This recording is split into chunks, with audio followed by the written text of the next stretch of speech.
Olá, esse é o Viva Roda e eu sou Luísa Sarmento, do canal Mais Orgânica, e estou estreando hoje esse que é o último episódio da série de 6 do Viva Roda do ano de 2017 e vou integrar o time junto com o Guga Noblar e Felipe Pena.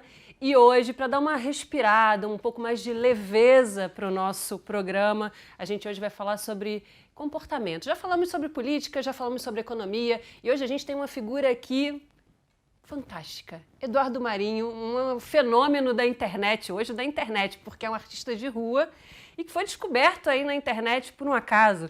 Ele é filho da classe média alta brasileira, teve grandes oportunidades de estudar, fez concurso público, depois se tornou militar, foi esportista, olhou para tudo isso e falou: não é o bastante para mim, acho que eu preciso de um pouco mais. Abandonou tudo e foi viver nas ruas.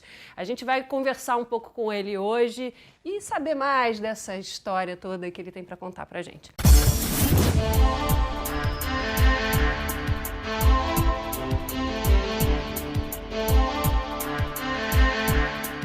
E hoje aqui comigo eu tenho o Sérgio Souto, que é o nosso coordenador de jornalismo do programa e professor da UERJ. Temos também o Lucas Sada, que é do Instituto dos Defensores de Direitos Humanos, do canal Justa Causa. Temos também o André Miguel, que é cineasta e fundador do mediacoletiva.org. Além deles, a gente também tem as perguntas externas e que vão aparecer aqui no segundo bloco. Temos o Henrique Hedler, que é sociólogo por Berkeley e consultor e desenvolvedor de técnicas de irrigação e plantio na área subsaariana. Temos a Mariana Mota, do canal Púrpura, e temos também André Zanardo, do portal Jurídico Justificando, além, é claro, das maravilhosas charges do Renato Aroeira. Então, sejam bem-vindos, seja bem-vindo, Eduardo. Bom, a gente vê na internet muito do que você diz, do que você está trazendo, e hoje você se coloca como um artista de rua, né? Apesar de falar bastante sobre questões humanas, enfim, da nossa sociedade. E hoje a gente tem visto uma ascensão do moralismo muito forte, sobretudo batendo na arte. Como é que você olha para tudo isso hoje? Olha, na verdade, o que eu vejo acontecer é a revelação do que já existe. A mentalidade que está aflorando com essa situação política que nós estamos vivendo, as pessoas estão tendo coragem de mostrar a cara, porque esse pensamento reacionário sempre houve, sempre. A arte ela é cooptada pelo sistema comercial desde sempre, porque é um trabalho que fala com a alma humana, fala com o abstrato, com desejos, com sentimentos, com emoções. E isso, se você deixa solto, ela essencialmente é libertadora. E nós estamos numa sociedade aprisionadora. Aprisiona nossas mentalidades, nossos comportamentos, nossos valores. E no controle geral desse punhadinho de parasita que controla a sociedade, precisam controlar desde o que você vê até o que você quer, os seus valores, sua forma de relacionamento, suas buscas, seus objetivos de vida. Isso tudo está sendo construído de maneira subliminar. É uma sociedade prisioneira. Eu, na verdade, essa visibilidade que eu estou tendo na net, para mim é uma novidade muito grande, porque eu sempre falei essas mesmas coisas, desde 19 anos que eu digo, a sociedade é uma grande falcatrua, sabe? Um grande engodo, que fabrica pessoas frustradas no atacado, que frustra um monte de vidas, que não tem sinceridade na sua maneira de ser. Você vê o sistema de educação, devia educar, mas não educa, ele condiciona, ele adestra. Aparecer assim, ter essa visibilidade toda na internet, para mim é uma surpresa. Eu nunca tive essa intenção. Visibilidade nunca foi o meu objetivo. E é em cima de coisas que eu falo desde 19 anos de idade, né? Desde 19 anos de idade que eu digo que a sociedade é uma grande falcatrua, que leva a gente para a frustração. Os objetivos de vida falsos, os valores falsos, os relacionamentos superficiais, de tal maneira que o ser humano não está no centro de importância da sociedade. Está o patrimônio, está o lucro, está o interesse empresarial. O ser humano está em segundo plano. Basta comparar uma delegacia de crime contra o patrimônio com a delegacia de homicídios e você vê o disparate total. É uma sociedade que valoriza o patrimônio, não a vida. O ser humano não está no centro de importância. E isso eu venho dizendo desde 19 anos de idade. Um dia eu chego e botando meu trabalho na rua, sempre. Botando o que eu penso no meu trabalho, que eu resolvi isso com 19 anos de idade. Eu vou botar meu pensamento no meu trabalho. Vou usar meu trabalho para causar questionamentos, para questionar essa sociedade, propor reflexões, dizer o que eu sinto, o que eu acho, o que eu penso, o que eu vejo. Até para desabafar. É uma necessidade interna minha. Não tinha intenção mais de mudar o mundo. E vendo fazendo isso. De repente chegou uma câmera com um casal de jornalistas, formandos, fazendo um trabalho de conclusão de curso, e filmou eu dizendo as mesmas coisas. Os caras iam fazendo as perguntas e eu ia falando o que eu acho da política, da economia, da vida, dos valores. Falando como eu sempre falo. Aí botaram lá na internet, eu não tinha nem computador. Ganhei um computador. Uma menina botou o dedo na minha cara, você tem a obrigação de escrever o que você fala. E aí eu voltei a escrever, que era uma coisa que eu gostava de fazer desde menino, sempre fui bom de redação. Aí eu comecei a sentir que a minha obrigação aumentou. A visibilidade aumentou a minha responsabilidade. E criou uma outra ótica a meu respeito, porque até então eu estava acostumado com o desprezo social, com o preconceito. A perseguição da guarda municipal, o desvalor nas minhas palavras, o nego não me levava a sério quando eu passava vendendo artesanato de noite nos bares. Eu não tinha crédito nenhum. E também não estava nem aí para isso. Diante dos olhares de desprezo, eu tinha uma reação assim, eu sei muito bem o que eu sou. E estou tranquilo e gosto de ser como eu sou. Agora a coisa inverteu. As pessoas estão me olhando como se eu fosse alguma coisa muito maior do que eu sou. Me endeusando, você é o cara. Por isso eu não gosto desse estilo de filósofo de rua. Isso aí foi um cara que botou lá. Eu não me sinto filósofo, acho que eu sou tão filósofo quanto qualquer um. Eu questiono a razão de ser da existência. O que eu estou fazendo aqui? E o que a sociedade me oferece não me interessa. Os padrões de consumo, eu acho vergonhoso. Uma sociedade que abandona a gente, uma sociedade cheia de miséria. Eu não quero ter privilégios. Eu já tive privilégios suficiente. Agora eu estou botando em função. Você citou a questão educacional. A educação é um tema que no Brasil ela é quase consensual, embora não tenha efetividade prática. Mas tem um outro item que eu considero talvez tão mais importante que a educação, que é a cultura. Não do ponto de vista do consumo, mas de construção de sentidos, de identidade, de ecossistema dos outros. Eu queria saber o seguinte, você na sua trilha drummondiana, caminhante faz o teu caminhar, se você poderia conversar aqui com a gente alguma experiência cultural mais marcante que você viveu nessa cultura de rua, ou que te vem à cabeça agora, para a gente compartilhar aqui com nossos colegas internautas. Olha, o mais marcante mesmo foi a mendicância. É uma realidade que eu não conhecia e a mais de chão da sociedade. Quando eu me tornei mendigo, comecei a fazer parte de uma coletividade que eu não sabia que era tão unida. Eu não sabia como as relações eram. E eu comecei a ver uma relação humana como eu nunca tinha visto. Uma solidariedade profunda como eu nunca tinha visto. Ali o cara abre mão de comer para dar para você porque você está precisando. Ele não te dá o que sobra, ele divide o que tem com você. É uma solidariedade visceral, espontânea. Só que é uma gente desinstruída, frequentemente desdentada, maltratada, sofrida, perseguida, convencida de que não vale nada, convencida de inferioridade que é falsa. Ali eu comecei a tomar minha posição política.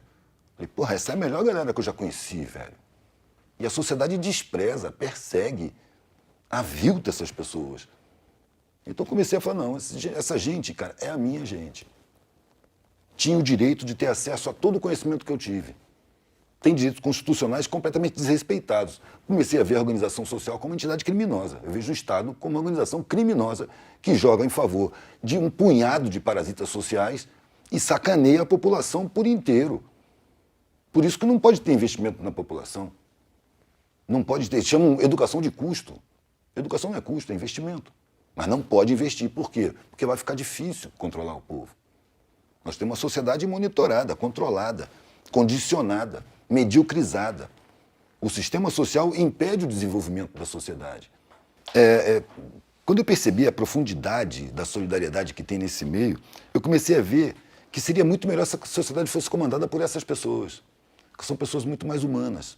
Eu acho que o sofrimento faz elas ficarem mais humanas, elas se unem. Eles sabem que são alvos potenciais na sociedade. Eles sabem que podem ser acordados com fogo, com pancada. Eles sabem que são párias e que qualquer um pode fazer qualquer coisa com eles, certo de impunidade. E aí eles se unem de uma forma tão visceral que se tornam pessoas muito melhores. Eu via nesse... Eu conheci um mendigo, chamava Empresário, lá em Pernambuco, em Recife, num casarão.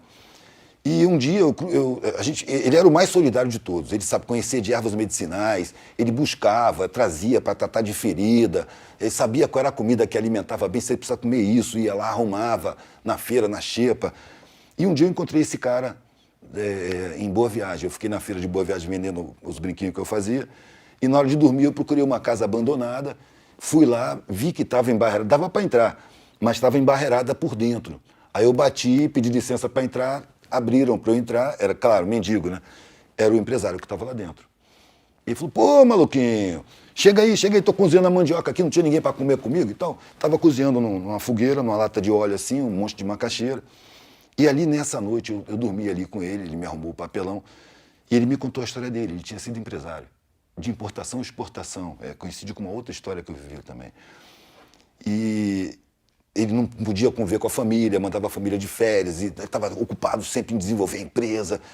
E um dia ele mandou a família de férias para o estrangeiro e o avião caiu e a família morreu. E ele estava trabalhando na sede da empresa, quando chegou alguém e falou com ele que o avião tinha caído, a família tinha morrido. Ele falou que deu um branco na cabeça dele, não sentiu dor, não sentiu nada. Ele deu um branco, ele levantou, tudo ali perdeu o sentido, ele se sentiu fora do espaço. Saiu, todos os funcionários olhando para ele, para ver a reação do patrão com a tragédia. Pegou o elevador, desceu, saiu, foi andando, ninguém foi atrás. Ele foi andando e não parou mais. Foi andando, isso era Maceió, pegou a estrada, foi baixar em Pernambuco a pé. Já chegou todo rasgado lá. Não sei quanto tempo ele levou, ele também não sabe dizer. Ele chegou em Pernambuco em petição de miséria, assim, magro, sujo, e os mendigos perceberam que ele estava alterado. E deram um abrigo a ele, deram comida para ele. E aí ele falou assim, o que me trouxe de volta para a realidade foi o amor dessas pessoas. E quando eu me dei conta que eu estava na realidade, que eu estava no mundo, a minha família é uma lembrança tão distante que não me doía. E uma frase que ele falou que marcou muito, cara, se eu soubesse como é bom ser mendigo, eu nunca tinha sido empresário, aquilo lá é um inferno. Quer dizer, o cara fez uma mudança que clareou a mente dele, clareou a visão dele, ele percebe que não precisa ter muita coisa, precisa ter bons sentimentos, você precisa ter solidariedade, você precisa ter integração. As necessidades materiais são muito poucas, mas existe um exército de publicitários e marqueteiros convencendo a gente que não, que você só pode ser feliz tendo sobras. E eu acho que num mundo onde tem tanta carência, você ter sobra é vergonhoso, humanamente falando. É o que eu sinto. Não me dou o direito de julgar quem tem sobrando, não. Mas eu me constranjo com a ideia. Eu me constrangia quando eu morava com meus pais. Eu já ofendi minha mãe e meu pai, dizendo que eu tinha vergonha de estar tão bem vestido diante dos pobres. Você está falando agora sobre direitos humanos, né? A gente tem o Lucas aqui, que é um representante dos direitos humanos. Lucas, queria te passar a pergunta para você. Eu queria puxar para um outro gancho, né? Um tema que se relaciona com investimento, com pobreza, que é a questão da corrupção. Tem algumas visões sobre o problema da corrupção. Uma visão seria que a corrupção é um problema de moral individual, né? Alguns indivíduos, né, corruptos, alguns indivíduos malfeitores, né, estão em alguns espaços e cometem esses atos de corrupção. Então bastaria, né, aumentar a pena para a corrupção ou retirá-los que o problema se resolveria. O outro seria uma ideia de moral, uma imoralidade coletiva, né, que seria fruto da nossa colonização, a herança, né, da coroa portuguesa. Então nós seríamos uma sociedade culturalmente corrupta por conta de Portugal. E uma terceira visão, mais crítica, seria da corrupção como um problema sistemático de uma sociedade em que se visa a acumulação de riquezas, em que o Estado é cooptado por grandes corporações e funciona como gestor dessas corporações. Nesse sentido, independentemente, né, do governante de ocasião, o Estado vai servir, né, para gerenciar esses interesses. E aí, dentro dessas perspectivas e até de alguma outra, como é que você vê a questão da corrupção? Eu acho que ela já nasce na própria estrutura social. A estrutura de sociedade que nós temos é essencialmente corrupta. Ela descende da monarquia, onde sempre um punhado, parasitava a totalidade. Na época, em nome de Deus. Depois o tempo foi passando e os pretextos foram se atualizando. E o domínio permanece o mesmo. Quem proclamou a República foram banqueiros e industriais da época. A população não participou disso, então não merece nem o nome de República. Instauraram uma falsa democracia, onde manda quem tem. E toda a estrutura social, todas as instituições foram construídas passíveis de serem dominados por poderes econômicos. Porque qual é o objetivo coletivo mais evidente que eu vejo? Harmonia social. A harmonia social não interessa a essa estrutura de sociedade. essa estrutura se interessa pela desarmonia, pela desigualdade, pela miséria, para poder ter exploração. Eu demorei um tempo na miséria para perceber que a causa da miséria fundamental é o privilégio. É pela necessidade de alguns terem privilégios em excesso que é preciso roubar direitos da grande maioria das pessoas. Isso é ruim para todo mundo, ruim para a própria sociedade. Agora, como é um caminhar evolutivo permanente, eu acho que nós estamos em tempo de clareamento, de enxergamento. Essas delações aí premiadas não estão revelando a corrupção de uma empresa com o Estado, estão revelando como o Estado funciona. Em trabalho de tampar buraco na rua tem superfaturamento. Nenhuma empresa se relaciona com o Estado sem corrupção, sem ter seu departamento de propina. É a forma de procedimento cotidiano do Estado, da sociedade como um todo. É preciso perceber isso para que isso mude. Muitas vezes eu estou falando das coisas como eu vejo e as pessoas me cobram a solução. Ah, então qual é a solução? Se a política partidária foi construída para não funcionar, então qual é o caminho? Eu não sei qual é o caminho, nós estamos caminhando. Eu não sei qual é a solução. Mas sem enxergar a realidade, a gente não tem condição de mudar nada. A gente vai automaticamente. Eu estou caminhando junto e eu pretendo caminhar com as minhas próprias decisões, ver com os meus próprios olhos. Então eu tive que fazer um trabalho interno muito profundo, porque eu via o mundo da maneira que eu fui condicionado a ver. Eu desejava da vida aquilo que eu fui condicionado a desejar. Eu tinha valores que foram implantados de fora para dentro. Eu tive que rever isso tudo para poder começar a enxergar a realidade. E aí dediquei minha vida a falar dessa realidade. Qual vai ser a solução? Eu acho que tem muitas soluções, mas elas vão partir da consciência da realidade, não das propostas que se tem de pensadores extemporâneos de outro século, de outro lugar, que já tem uma solução pronta. Aquilo me parece mais uma religião, velho. É a religião das esquerdas, verdades dogmáticas. Não tem verdades dogmáticas, a gente vai ver o que acontece. Primeiro é preciso enxergar a realidade. Como é que você quer mudar uma sociedade que conduz você para a competição, competindo com ela? Uma sociedade que induz ao confronto, você quer mudar ela confrontando. Uma sociedade que impõe hierarquia, você se hierarquiza para confrontar. Você está confirmando os valores sociais, você não está combatendo nada. Bom, você estava falando sobre a gente estar hoje enxergando mais as coisas. E a mídia livre trouxe essa possibilidade da gente ter um olhar que não está mais filtrado pelos detentores da mídia. E a gente tem hoje aqui o André Miguel, que é um dos nossos representantes da mídia coletiva, né, André? E vou passar, então, a pergunta para ele. Então, Eduardo, você falou de privilégios e falou da elite que mantém esses privilégios, usando, inclusive, respondendo a pergunta do Lucas, falando do processo de corrupção.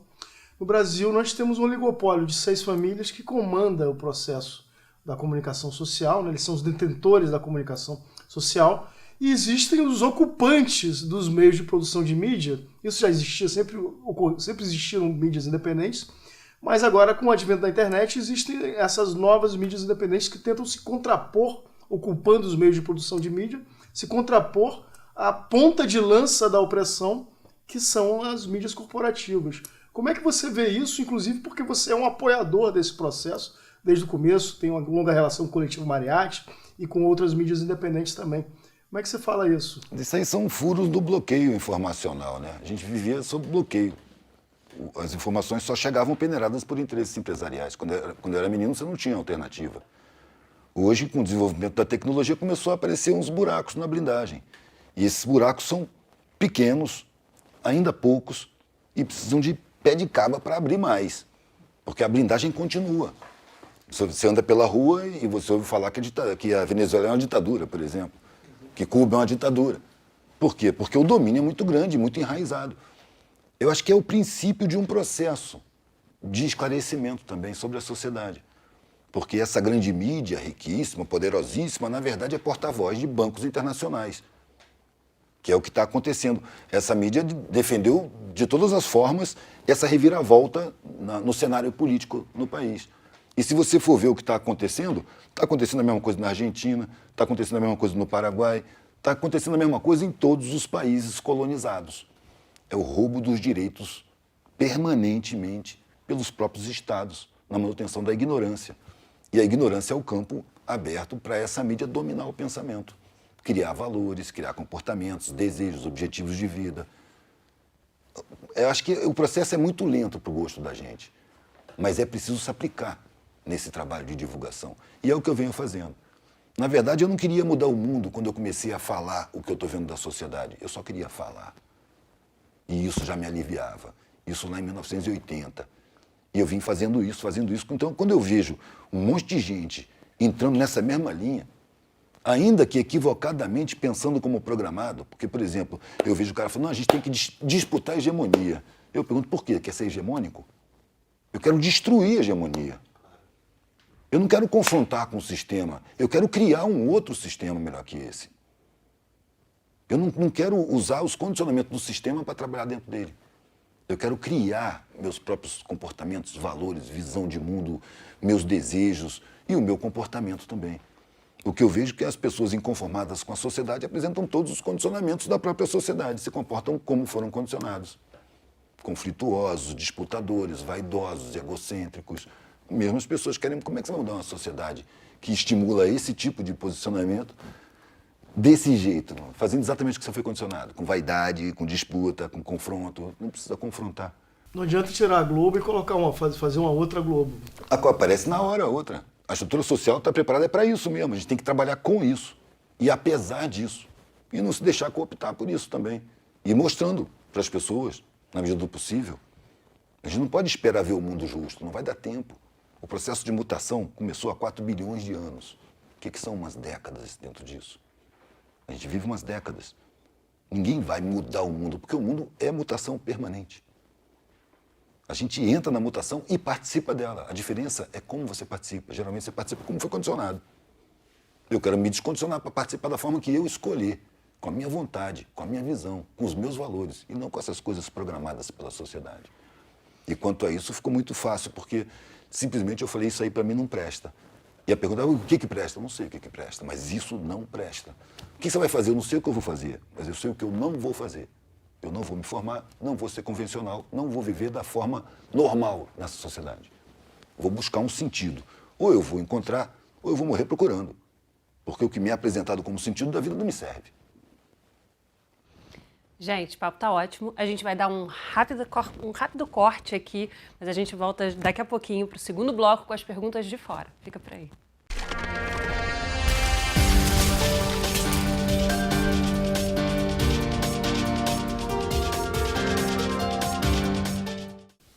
Estamos de volta com o Viva Roda no segundo bloco e agora a gente abre para as perguntas externas. A primeira pergunta que a gente tem é da Mariana Mota, do canal Púrpura. Eduardo, você acha que existe negligência do Estado quanto ao déficit habitacional no Brasil? E que propostas você considera mais viáveis para combater esse déficit? Bom, eu não vejo o Estado como negligente, porque isso seria incompetência. Eu vejo o Estado como uma organização criminosa que delibera essas, vamos dizer assim, violações constitucionais, né?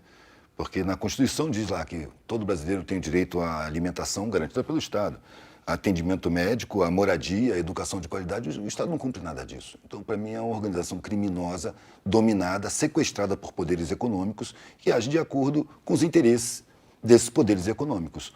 E a esses poderes econômicos interessa a existência da miséria, do desabrigo, da carência total. É traição ao povo constante e permanente para a criação de privilégios nesse punhado do cume da pirâmide. Entendeu? Então, não vejo o Estado como negligente, não. Vejo o Estado como uma organização criminosa, antipovo, pró-bancos e mega-empresas. Eu estou falando da questão habitacional, né? Como resolver, né? Ela fala como combater isso. Eu não acho que é preciso combater, não. É preciso ocupar os espaços. Os espaços são públicos e precisam ser ocupados. Já que o Estado não cumpre a sua Constituição e não dá para contar com nenhuma instituição, a população precisa tomar iniciativas. E toma, pontualmente, com toda dificuldade, porque não tem acesso à consciência, não tem acesso à informação, não tem acesso à instrução, mas a necessidade espreme e as pessoas ocupam. E eu acho que tem que ocupar mesmo. Acho que a solução é da iniciativa popular, da iniciativa da gente, da base.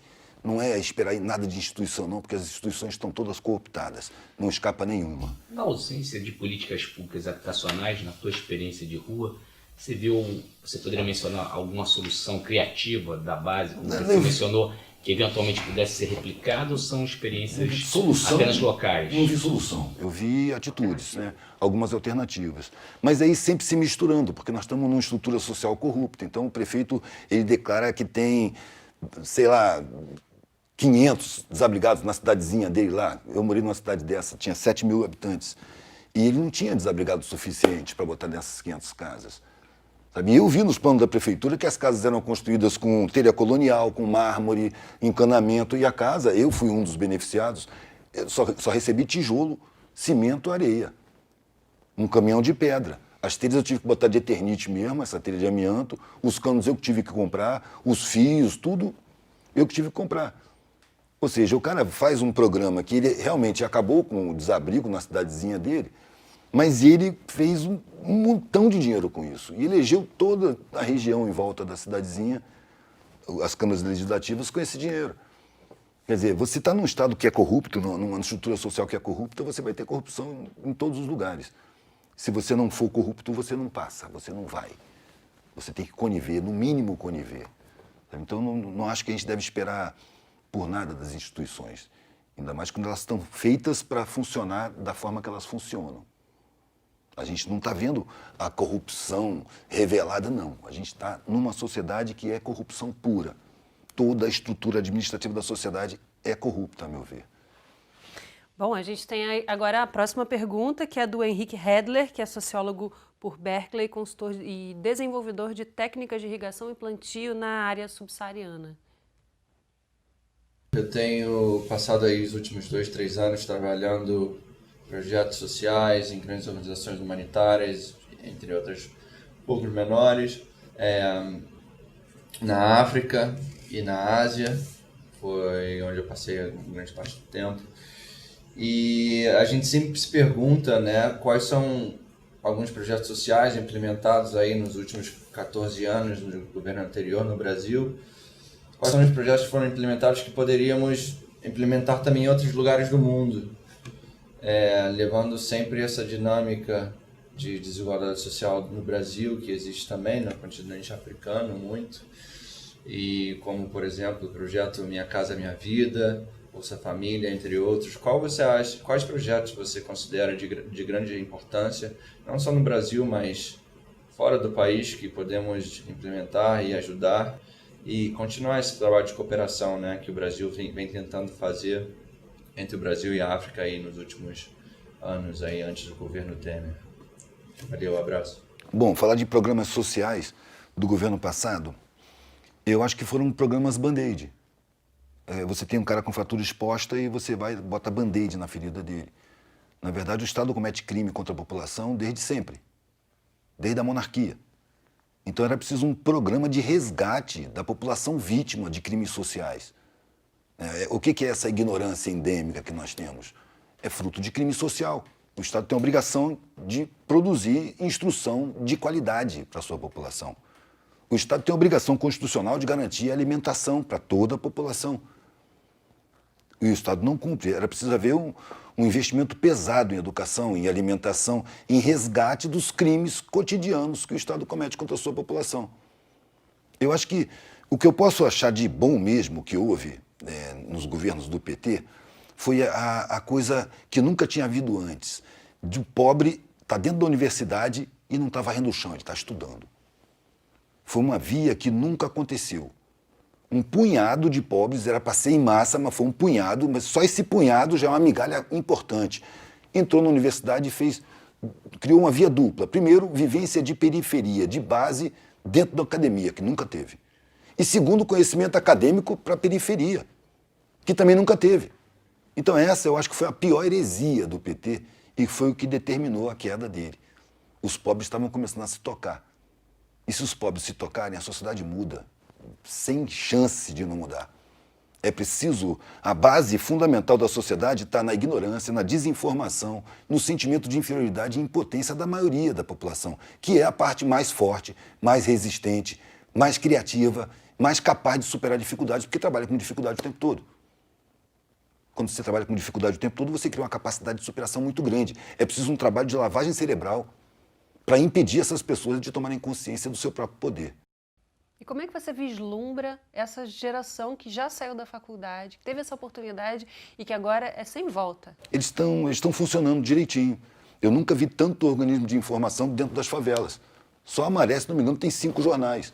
No Alemão tem Raízes em Movimento, tem a TV Maticoangu, na Rocinha tem a TV Tagarela. Eu nunca vi tanta informação, tanta gente. E são exceções. O coletivo de Acari também, eu fui lá, inclusive ajudei a pintar.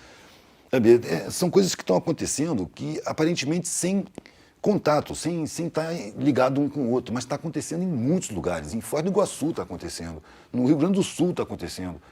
Eu acho que é um movimento periférico mesmo de tomada de consciência, só que ainda é embrionário. A gente tem mania de ter pressa, de achar que numa geração a gente vai ver o mundo justo. Isso é ilusão. A gente está participando de um processo longo, lento para a gente, para o meu gosto, por exemplo. Mas eu quero participar desse processo, vendo do jeito que ele está, para poder ter utilidade da minha ação, para não trabalhar iludido, para não ter expectativas e me frustrar depois. Eu sou, vamos dizer assim, uma pedra numa construção de um muro enorme, milenar. Então eu quero participar disso aqui da forma que eu escolho. E eu vendo esses movimentos, eu tento fazer a ligação. Eu fico feliz pra caramba quando eu vejo gente criando autonomia. É preciso criar autonomia psicológica, mental, em primeiro lugar. E isso está se criando, aos pouquinhos. Eu acho que intuitivamente.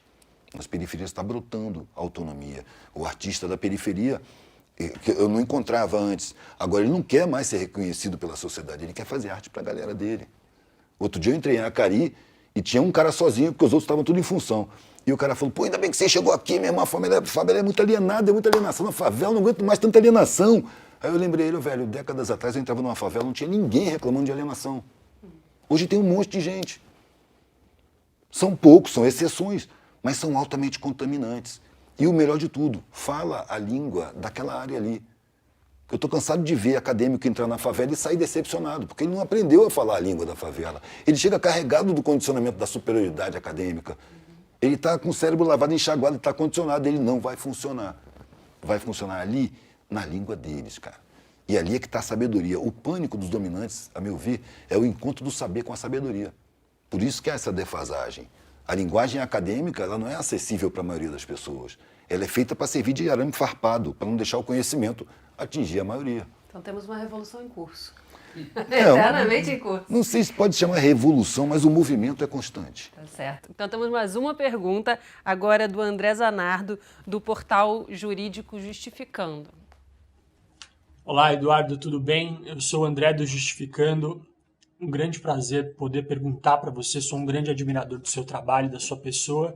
E eu tenho como pergunta o seguinte, qual que é a ação mais transformadora que você viu acontecer socialmente por coletivos independentes, pessoas, ONGs, algo que tenha valido a pena, você falou, esse pessoal está fazendo um bom trabalho.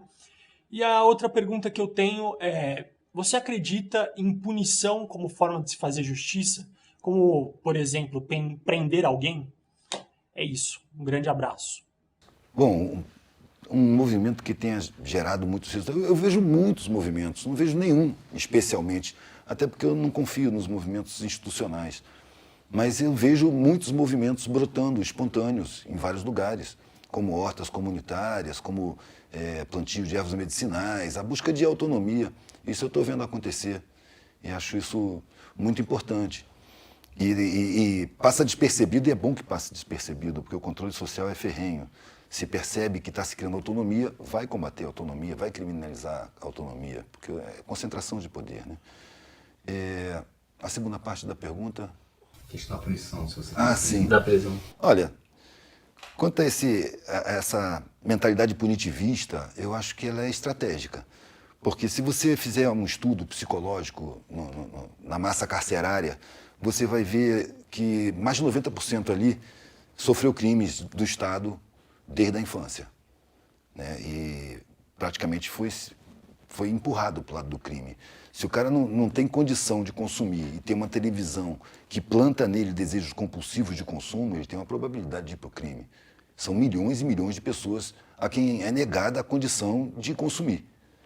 E essas milhões de pessoas são assediadas por uma publicidade desonesta, que usa a psicologia do inconsciente para trabalhar os desejos, os valores, a visão de mundo. E os caras ficam loucos para consumir. É natural que se crie uma criminalidade muito forte, muito grande, por indução, inclusive, publicitária. Por isso que eu digo que a atividade da publicidade é uma atividade criminosa, porque induz ao crime milhões de pessoas, né? Cria-se um desejo compulsivo de consumo e nega-se a condição de consumir, a condição legal. Na ilegalidade você tem o tráfico aí convidando os meninos entram para o tráfico sabendo que vão morrer, ou que a possibilidade de morrer é muito grande, mas entram assim mesmo, porque ali no tráfico ele vai ter condição de consumir o que ele acredita que é essencial consumir para ter valor como pessoa. Entendeu? Acho que você pode prevenir o crime. Investe pesado em educação, por exemplo, e você vai ver o crime diminuir.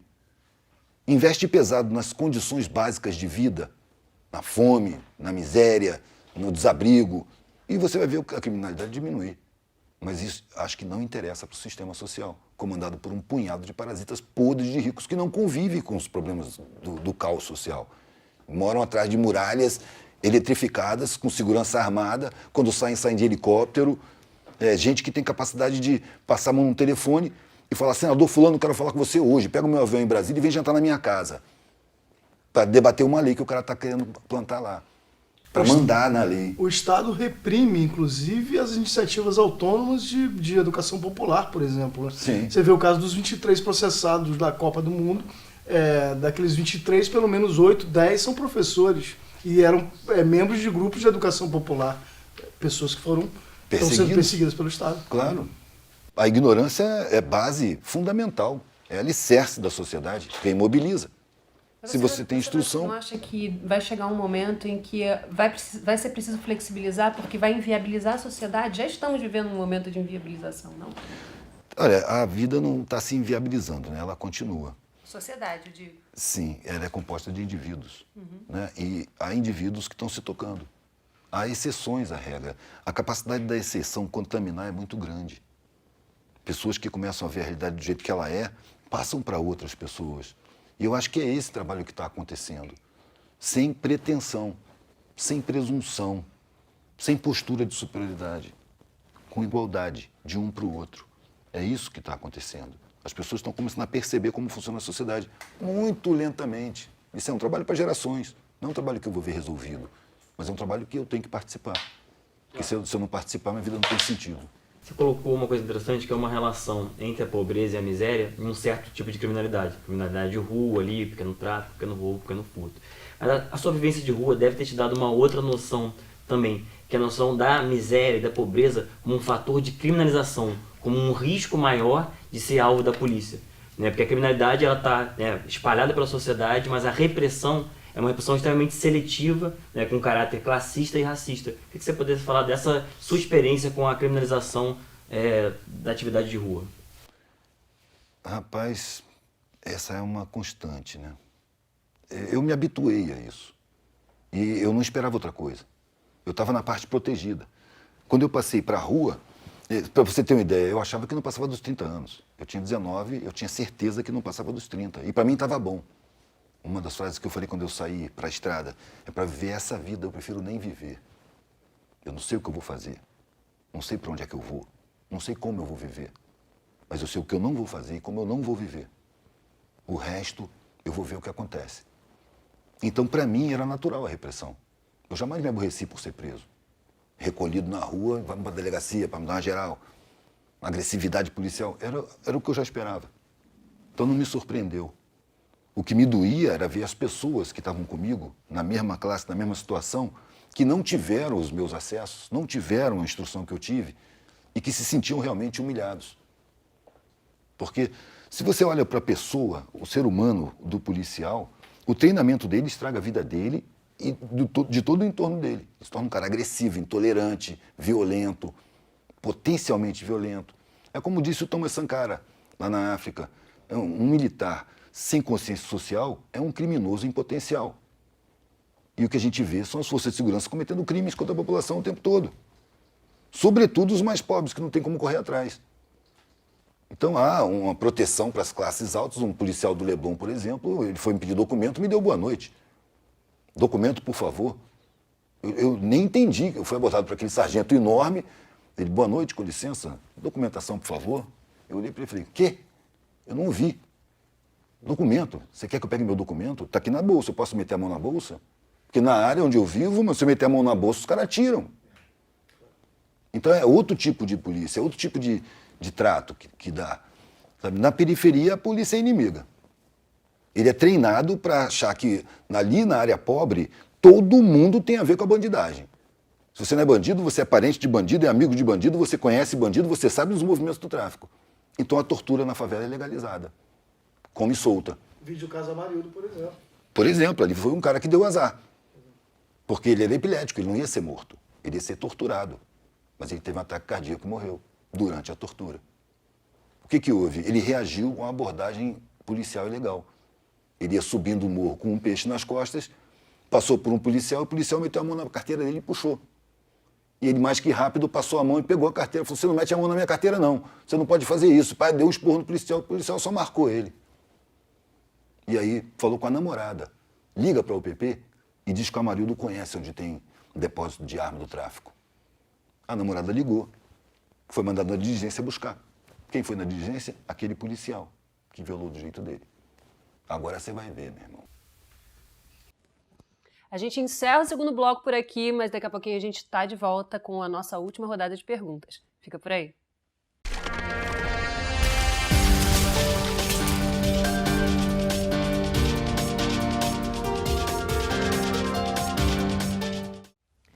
Estamos de volta com Viva a Roda, agora para o terceiro bloco, a nossa última rodada de perguntas.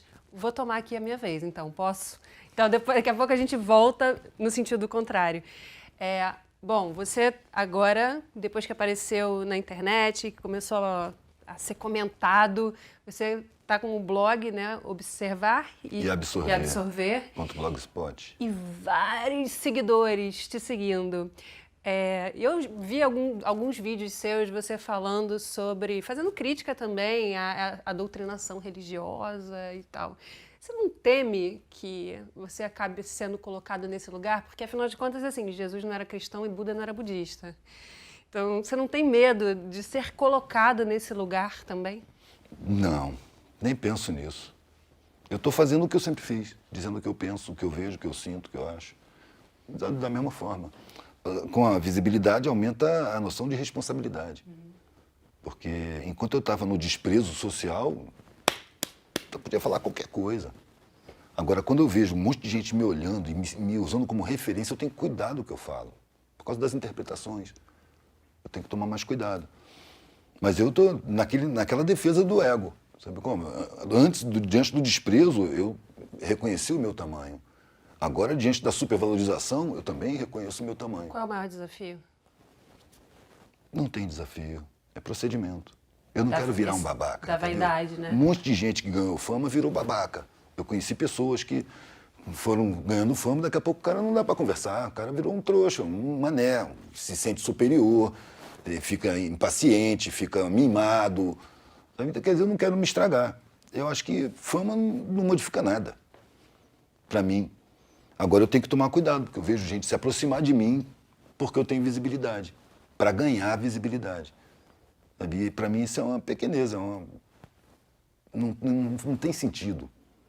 Fama não é nada, é só responsabilidade. Eu tenho o meu patamar, sou um ser humano normal, comum, igual a todo mundo, com falhas e acertos, com suas buscas, mas um ser humano que não aceitou a mediocrização da vida, não aceitou a padronização. Porque com 18 anos eu já estava vendo que aquilo ali só ia me dar angústia. Já me dava angústia só de imaginar. Eu entrei na universidade e falei, não quero sair daqui doutor. Mas não tinha outra opção, porque era o que a família esperava, eu não queria romper com a família. Então, essa flutuação para baixo e agora está indo para cima, não virou em grana, né? Diz que a fama vem com fortuna, né? Eu continuo na perrengue como sempre, a fama não trouxe a fortuna. Mas agora, eu me sinto a mesma coisa. Agora, vamos inverter a roda? Eu vou passar a pergunta, então, para o André Miguel. Então, você inclusive fez uma crítica bem profunda e interessante sobre o processo dos governos do PT e da pequena inclusão, quando um punhado, quando na verdade deveria ser uma multidão, né?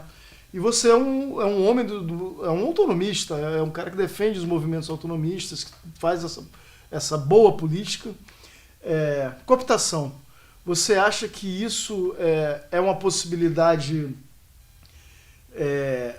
para esses movimentos, uma possibilidade, é um perigo para esses movimentos? Isso pode ser uma coisa danosa e as pessoas têm que procurar ter uma vigilância constante em relação a isso. E até mesmo em relação ao seu processo, porque, pô, se tornou um cara conhecido no Brasil inteiro e tal. Como é que tu vê isso, Eduardo? Eu não me sinto assim. Eu não me sinto assim. Agora, a cooptação a gente vê acontecer, né?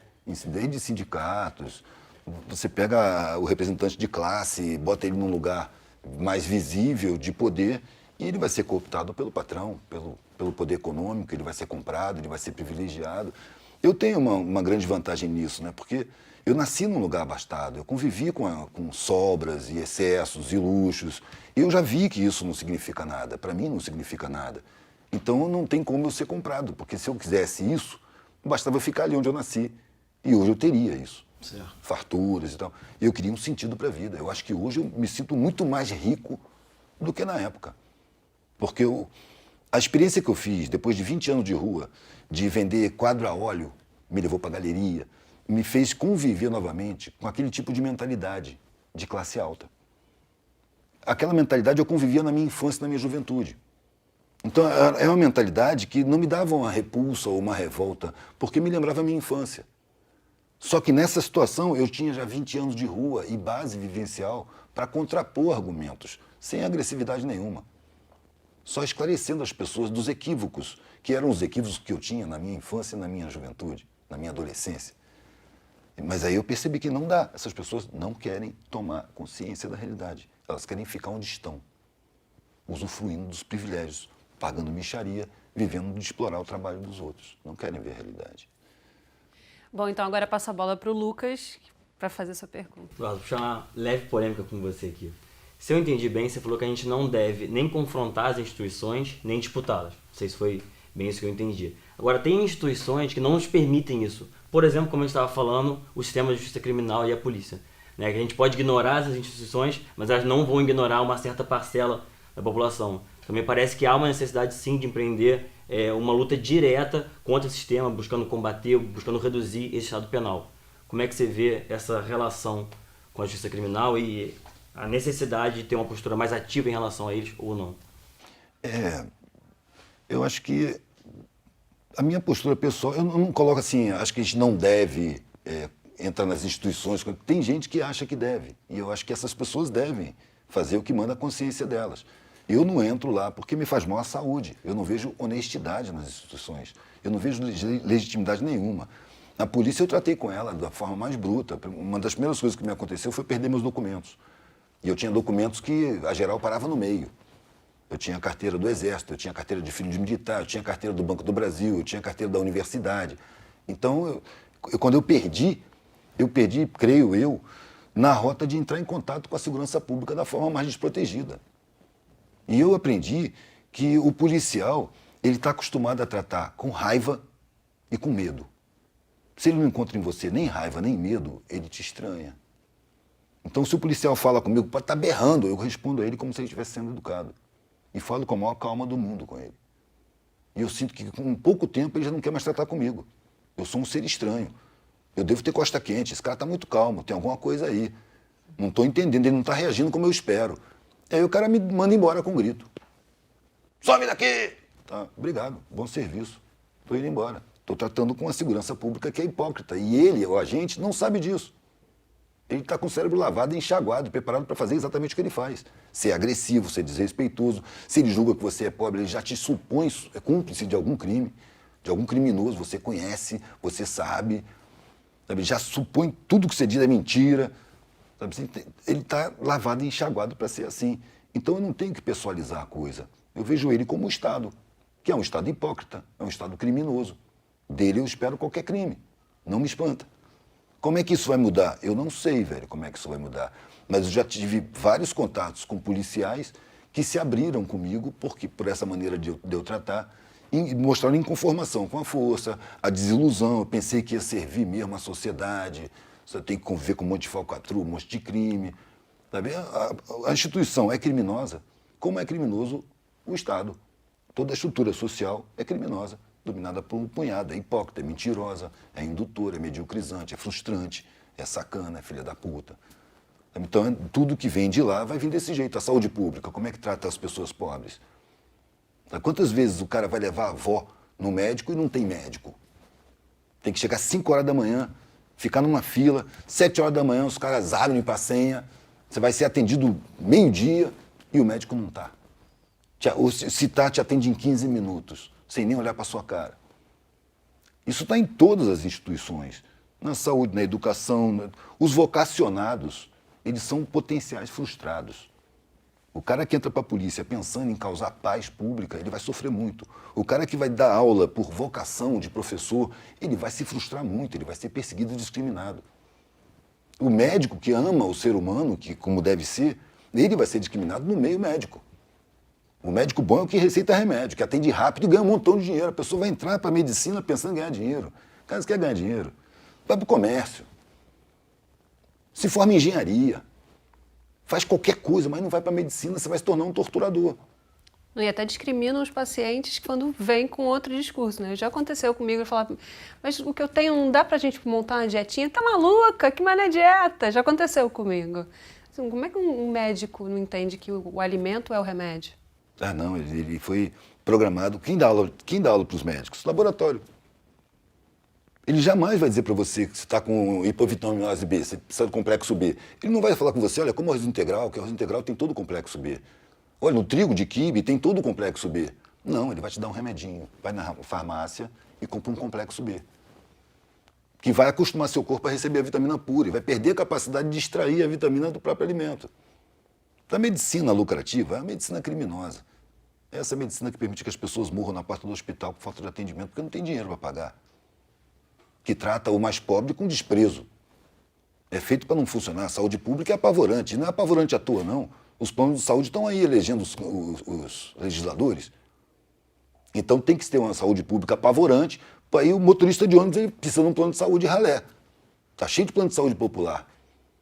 Se ele quebrar uma perna, ele vai ser atendido. Se ele tiver uma doença grave, jamais. Mas ele precisa da segurança psicológica, ele tem um plano de saúde que ele não vai cair na saúde pública. Ele tem medo da saúde pública. Sabe? O Estado é tão criminoso, tão dominado, que ele procede criminosamente em todas as suas áreas, sem faltar nenhuma. Bom, a última pergunta agora do Sérgio. O John Lennon, quando ele escreveu Imagine, ele fez uma confissão e ao mesmo tempo ele expressou uma esperança. Ele admitiu que ele poderia ser acusado de ser um sonhador e a esperança dele é que ele não fosse o único. Você de alguma maneira, com essa sua pregação, teme ou já foi acusado de ser um sonhador e ao mesmo tempo você faria um contraponto ao pragmatismo que é o acompanhante mais permanente do excesso de individualismo na sociedade atual? Pragmatismo não é prática. Ele não é necessariamente ruim. É preciso da prática para a gente viver. Eu nunca pensei nos perigos de dizer o que eu penso, inclusive porque eu não me sinto pregando nada. Eu estou dizendo o que eu vejo, o que eu sinto, o que eu penso. Somente. O que pode estar errado não é nenhuma verdade. Com essa repercussão, não sei, pode ser. De vez em quando alguém me fala, você não tem medo, não? Não, eu tenho medo de uma vida sem sentido. Que eu vou morrer, eu vou morrer. A maior parte da minha vida eu já vivi, estou com 57 anos. Se alguém quiser abrir a porta para eu passar, beleza, eu não vou me jogar, não vou arrombar essa porta. Mas na hora que eu for, eu já consegui o que eu quis com 19 anos. Eu quero, quando morrer, comemorar a minha vida. E eu posso morrer agora, que eu comemoro. Eu gosto da vida que eu vivo do jeito que eu quero, do jeito que eu gosto, dentro do possível, dentro dessa sociedade espúria, né? Mas eu procuro pensar com a minha própria cabeça, eu vejo os condicionamentos sociais, não tenho os valores dessa sociedade, tive que desenvolver meus valores. Agora, a consequência disso é a minha satisfação. Se alguém se revolta e me dá um tiro, tá tranquilo, não tem problema. Vai ser até uma honra. Mataram gente muito boa, né? Malcolm X, Martin Luther King, tanta gente que mataram aí. John Lennon foi morto por um fanático, né? Pois é, um fanático insuflado pela CIA, porque realmente ele estava denunciando o poder banqueiro. Estava denunciando a falsidade do Estado. Ele e Yoko Ono. Por isso que ele precisou ser morto. E o convencimento que fizeram no fanático dele lá é de que ele estava virando um cara comunista. Ia sujar a biografia tão linda dele. De Beatle, de músico, de poeta. Ele tinha que ser morto, porque ele estava estragando a vida dele. E aí o fanático foi lá e matou o cara. O cara passou para o outro lado, velho. O outro lado não pode ser pior que esse aqui, não, velho. Para ser pior que isso aqui, tem que fazer muita força. E eu tenho uma curiosidade muito grande, eu sinto que a vida não acaba na hora que o corpo cai. Assim como quando eu tive filhos, eu percebi que eles não estavam começando ali. Eles já tinham bagagem anterior. Isso aí, eu não encontro explicação para isso, não. As religiões tentam, mas é aquela coisa. Eu não permito que a minha razão se meta a explicar o que ela não é capaz de alcançar.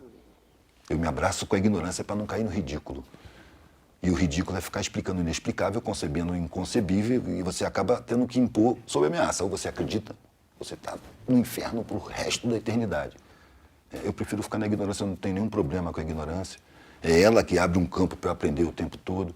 Eu não preciso explicar as coisas que estão fora do meu alcance. O que eu tenho que entender é, aqui, à minha volta, como é que eu me relaciono, o que eu quero do mundo, que sentimentos eu produzo em mim, que sentimento eu provoco nas pessoas à minha volta. Sabe, ter o prazer de saber que eu posso voltar em qualquer dos lugares que eu fui, na minha vida, e vou ser bem recebido. Que eu só deixei amigos. O fato de eu ser um banido familiar, que a família cortou relações, a última frase que eu ouvi foi: você para nós é um filho morto, sabe? Abriu a possibilidade de eu perceber que a família é enorme, cara. Muito maior do que o que eu pensava. A família é a humanidade inteira. Eu acho que nós somos uma família planetária caminhando em direção à harmonização social. E nós viemos num processo de milênios, que vai continuar por milênios. E a gente tem um espaço de algumas décadas para participar disso aqui. Aí eu tento participar da maneira que eu escolhi, porque eu percebi que tudo que a gente tem é programado, é induzido, é condicionado. E quando eu tentei me descondicionar, eu comecei a ser reprimido. É natural. Eu acho até que eu fugi da pergunta, né? De uma forma. Se quiser Uma registrar. resposta não linear. Mas você citaria alguma pessoa que te inspira? Muitas pessoas me inspiraram, né? Em seus momentos. O Gandhi, por exemplo. O Einstein também. O Malcolm X, apesar da apologia à violência. Tanta gente. O Lennon também. Raul Seixas. Cora Coralina, Paulo Freire. Tanta gente boa. Trabalhando no mesmo sentido que eu sinto que eu trabalho. Cada um à sua maneira. E tem, assim, um monte de gente trabalhando. A humanidade é como se fosse um garimpo, sabe? Aquele montão de cascalho, terra, pedra sem valor, mas ali no meio tem as pedras preciosas. Uma vez um garimpeiro na Amazônia me falou, a percentagem é de 2 toneladas de cascalho para 1 grama de ouro. Você transporta isso para a humanidade. E você vai ter que tratar com cascalho. Você não pode estar com raiva de cascalho. Você está procurando ouro. Não é combater, não é disputar, é servir, é compartilhar. São conceitos de vida que melhoram a vida da gente. Eu não posso querer impor isso à coletividade. Eu não tenho a pretensão de mudar o mundo, de fazer as pessoas ficarem mais conscientes. Não, velho. Eu estou trabalhando na minha consciência e isso emana para fora. Fora do meu poder, da minha decisão. Eu seria pretensioso se eu quisesse conscientizar as pessoas. Por isso que eu falo, não faço pregação. Eu não defendo ideia nenhuma. Eu digo que eu estou vendo o que eu acho, o que eu penso, o que eu sinto. Que não tem pretensão de ser verdade nenhuma. Mas o que eu vejo na sociedade eu acho óbvio demais. Uma falcatrua plena, total, ampla, geral e irrestrita. Só salva o topo da pirâmide, que são os banqueiros que tomaram o lugar dos nobres, dos reis e rainhas. A estrutura é a mesma, piramidal, com a base necessariamente desinformada, desinstruída, cérebro lavado, enxaguado, imóvel, para servir de alicerce. Se o alicerce se movimenta, a casa cai. Gente, acabamos com a casa caindo. Terminar, porque precisamos dar um corte. O papo foi maravilhoso. Queria agradecer a sua presença, o nosso convite. Agradecer também ao André, ao Lucas, ao Sérgio, agradecer por poder estar aqui com você hoje.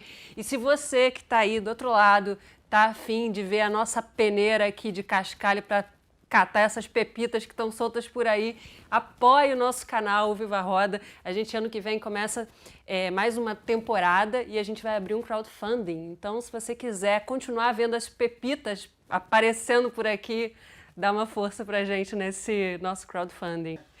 E o nosso endereço é youtube.com/vivaroda. Não deixe de se inscrever aqui embaixo para você ficar ligado sempre que tiver vídeo novo na área. A gente volta por aqui no ano que vem. Aguardem!